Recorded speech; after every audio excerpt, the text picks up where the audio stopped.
Mayong hapon sa inyo tanan. January 2, alas 3 G sa hapon dire. Okay. Wala mag-snow so ako sakyanan wala matabunan.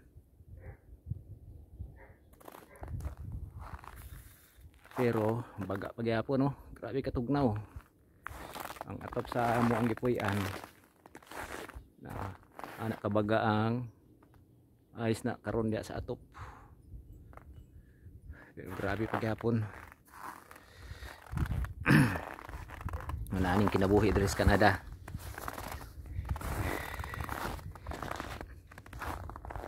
Mangliki ang ato ang mga lips sa kabugnaw. Ano kapuan ro ang mga tanom mo nga tabunan no. Kini mga rose ni. Pero pag mahilis na ang kuan, snow, balik lang pud sila kabuhi, believe ko. Ingon ani kami ngaw diri napita.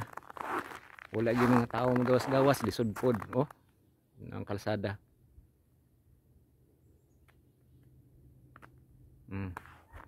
Tanang mga tao na sulod balay tungod sa kabugnaw. Ang lakaw meron. Magpadala ko og kuan kwarta para sa Pinas. Ay. Okay, so sige. Ora to. Okay, na grabe na kasakit sa akong tudlo.